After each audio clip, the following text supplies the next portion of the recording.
Alors bien le bonjour et puis bienvenue à cette pensée du jour, à cette réflexion du mardi 22 septembre. C'est beau, hein? Il fait soleil, c'est plaisant, un petit peu frisquet le matin. Pourrait-on même commencer à dire froid le matin? De la gelée au sol. Bien, c'est le premier jour de l'automne.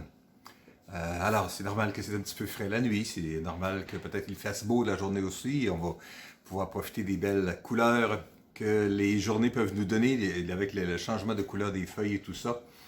C'est l'équinoxe d'automne, c'est ça. On arrive à cette étape-là dans la saison, dans l'année, où est-ce que les heures de clarté du jour deviennent de moins en moins importantes, et puis les heures de noirceur de la nuit, bien, elles augmentent de plus en plus. Déjà, cette tendance-là s'était amorcée à l'été, mais maintenant on arrive à l'étape où est-ce que c'est le point de bascule, où est-ce que ça devient de plus en plus noir, de plus en plus ténébreux, de moins en moins de clarté, de lumière, de plus en plus décourageant peut-être parfois aussi. Il y a peut-être un parallèle à faire dans le fond avec les dernières nouvelles qu'on a entendues de la santé publique.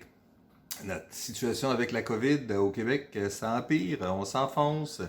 La région de la capitale nationale est passée du jaune au orange cette fin de semaine. Et la mauvaise nouvelle pour nous au Carrefour Québec de la capitale, c'est que le nombre maximal de personnes qui peuvent se rencontrer à l'intérieur vient de passer de 250 à 25. Aïe aïe. Nous, on se préparait à recommencer nos réunions en prenant bien sûr toutes les mesures. On avait mesuré toutes nos affaires et tout, et puis on avait identifié qu'on pouvait mettre un maximum de 65 personnes en respectant toutes les mesures dans notre salle, dans la chapelle, et puis on réfléchissait à de quelle façon est-ce qu'on pourrait maximiser le nombre de personnes qui pourraient participer à travers la semaine ou en tout cas différentes occasions et tout ça. Bon, tout ça est pour changer. Je dois dire juste un mot à ce sujet-là concernant le passage de 250 à 50 puis à 25 pour les régions qui sont en orange. C'est qu'il y a quand même un groupe de pasteurs, des gens du réseau des évangéliques au Québec qui vont rencontrer des gens en autorité pour faire des représentations, pour proposer des changements, des assouplissements afin qu'on puisse être capable de se rencontrer.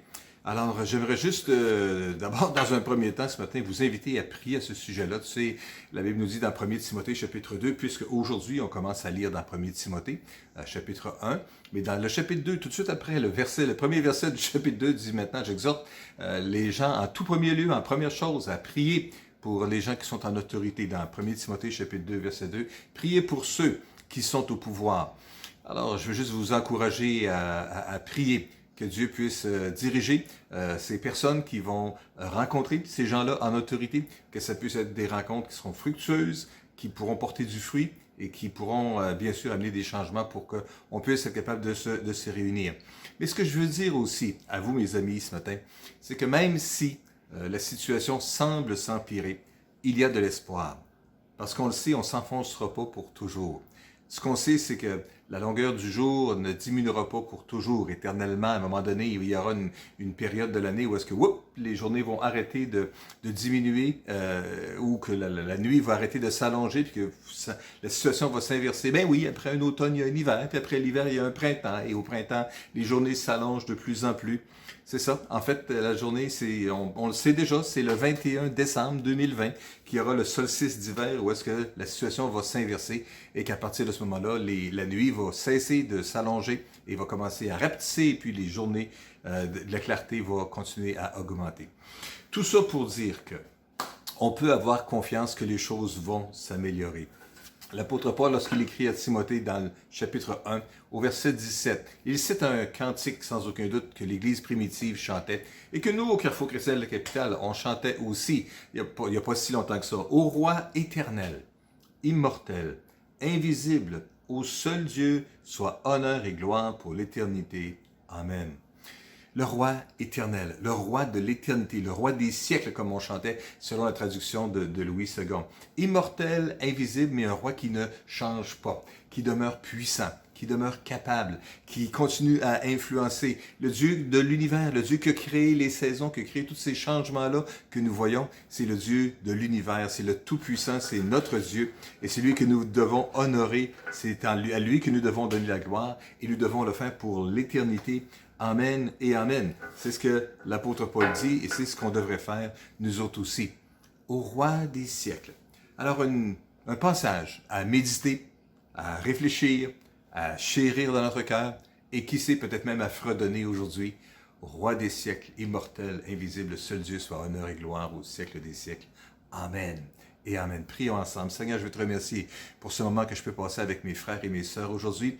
Et je veux te prier que tu puisses les accompagner aujourd'hui, que tu puisses nous aider aujourd'hui dans notre marche avec toi, alors que ton esprit va nous diriger, va nous conduire. Puisses-tu nous conduire dans des moments d'intercession puissants où on va te prier pour ces personnes, ce groupe de pasteurs qui vont rencontrer les gens en autorité, pour essayer de produire un changement, des modifications, des assouplissements aux règles qui ont été dictées concernant les lieux de culte, afin qu'on puisse être capable de se réunir à nouveau. Seigneur, nous te prions juste que tu puisses accorder l'onction de ton esprit à ces personnes, accorde-leur de l'audace, du courage, du respect, pour l'autorité et tout ça dans les communications. Nous te prions, Seigneur, que ton nom soit glorifié. Je te prie pour ta bénédiction sur mes frères, sur mes sœurs aujourd'hui, que tu puisses nous conduire dans ta paix, dans la bénédiction, en sachant que toi, tu es le Dieu immortel, le Dieu invisible, le Dieu éternel, celui qui ne change pas. C'est à toi seul qu'appartient la gloire et l'honneur au siècle des siècles et pour toujours. Amen. Et Amen. Alors, je vous souhaite une bonne journée aujourd'hui. Que Dieu vous dirige, vous guide et vous bénisse abondamment. Portez-vous bien.